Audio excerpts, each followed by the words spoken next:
Following Daniel Ricciardo's shocking announcement that he will be leaving Renault to join Lando Norris at McLaren beginning with the 2021 season, the spotlight was focused on the duo as one of the most promising, both in terms of raw talent and off-track antics. Unfortunately, it didn't work out that way, with Norris evidently outclassing his Australian teammate to the point where McLaren has now confirmed Ricciardo will be leaving the team. It has not been without controversy, and the same can be said of Norris's recent statements, which have painted a different picture to the two's relationship than what was previously public. In this video, we'll look at how Lando Norris reacted to the news of Ricciardo's departure, the current state of affairs between the two, and the surprising fact that Ricciardo was instrumental in Norris's stellar performances.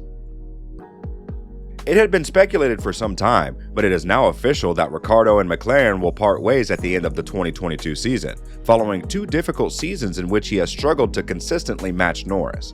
Last year, Ricciardo had difficulties adjusting to the quirks of the 2021 McLaren, and this year, despite a complete rule set change and new car design, he has fallen even further behind his British teammate.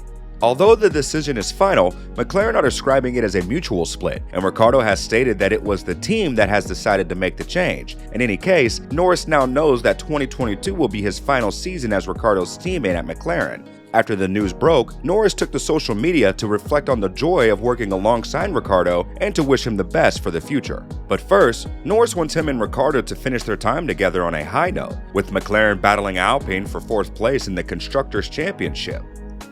"What a ride, Daniel Ricciardo," Norris tweeted. "From that moment in Monza to the laughs we've had out of the car. It's been a joy working with you these last 2 years. Whatever's next, I wish you all the best. Let's have a mega next few months." Many questioned whether Norris would be able to compete with his vastly more experienced teammate when Ricciardo joined McLaren in 2021, taking the seat vacated by Carlos Sainz, but the situation has been quite the opposite. Since the beginning, Norris has excelled in McLaren colors, with Ricciardo only on rare occasions matching or outperforming his teammate. Norris, on the other hand, has a habit of wringing the most out of McLaren machinery.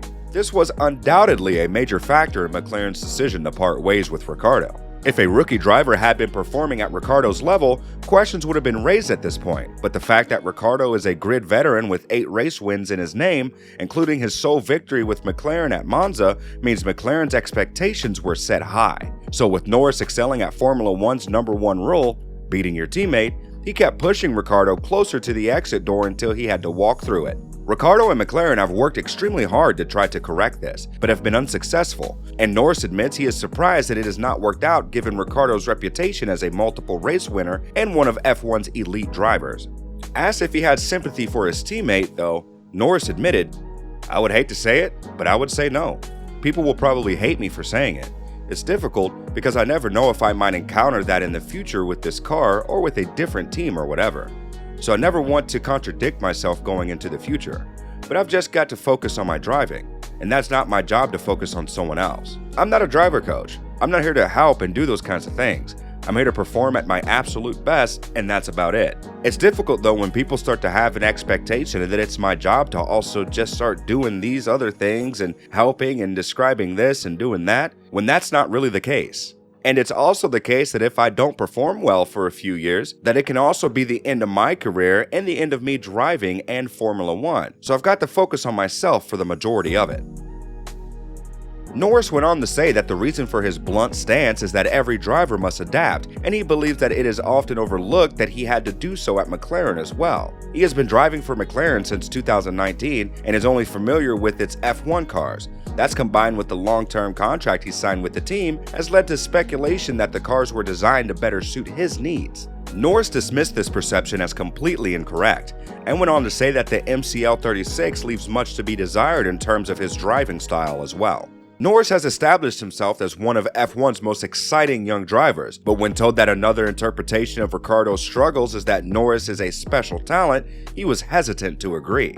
The Brit has never doubted Ricciardo and believes he is capable of beating him on any given weekend, but Norris has admitted that he and Ricciardo have different requests when it comes to setting up the car, giving an example of how he relies on the front tires more than the Australian. And while this can result in different setup directions, Norris claims that they sometimes end up with the same setups, dispelling any rumors of discrepancies on that front.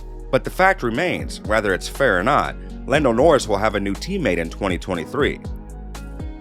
Before Ricciardo's arrival at the start of 21, the British driver raced alongside Carlos Sainz during his rookie season in 2019 and into 2020. Norris will thus move on to his third F1 teammate next year, with the most likely candidate being the arrival of another Australian, Oscar Piastri, from the Alpine Academy. But whether Norris is paired with the 2021 Formula 2 champion, or if McLaren must look elsewhere, Norris has suggested he isn't concerned about who the team chooses. I'm really not fussed. As long as it's someone I can enjoy spending time with and I can work together with well, then I'm happy. I don't know who it is yet, so I just look forward to it. Of course, there will be a new challenge, many differences. Nonetheless, Norris, who is only 22 years old, admitted that being the oldest driver on the team for the first time in his Formula 1 career will be strange. If it is someone younger, then I'll probably feel weird. I feel like I'm the older guy and more mature guy on the team, which I never feel like, but I don't know yet. I'll focus on this season for now. Norris has expressed his pleasure in working with veteran Daniel Ricciardo and has admitted that he has learned a lot from his teammate after spending the past 2 seasons alongside him. I've still managed to learn a lot from him over the past few years. He's still a guy who's extremely talented. I have a huge amount of respect for him. I've also enjoyed working with someone like that, someone who's won races and scored a lot more podiums than I have at my current point. It's been good, but we still have a long second half of the season to go. We'll continue working as we have done to end as strongly as we can.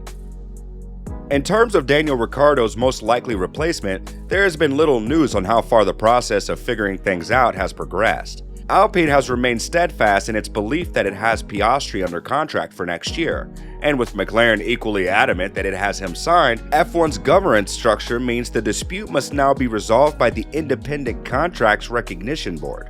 According to sources with first-hand knowledge of the situation, progress should be made when the CRB meets the following Monday. However, it is unclear how soon the CRB will make a decision, and much will depend on how complicated the contracts are. The CRB is made up of a group of lawyers who meet to review existing F1 contracts. Its mandate is to determine whether or not contracts are valid in the aftermath of disputes between teams or drivers. In this case, it must decide whether Alpine has a binding commitment with Piastri or whether McLaren has the right to him. Once the CRB has made its decision and notified the teams, the FIA will be notified as to which of them will be granted the super license for that driver. The CRB was formed as a result of a contractual dispute that arose after Benetton snatched Michael Schumacher from Jordan's grasp following his sensational debut at the Belgian Grand Prix in 1991. It is intended to avoid potentially lengthy and costly court hearings in civil courts if such disputes arise. As part of their Concord Agreement commitment to race in F1, each team agrees to abide by the CRB's decision. Piastri is still Alpine's official reserve driver, and it's believed he'll be on sim duties for the team at Enstone over the Belgian Grand Prix weekend. But for now, it remains a toss-up as to where he will drive in 23.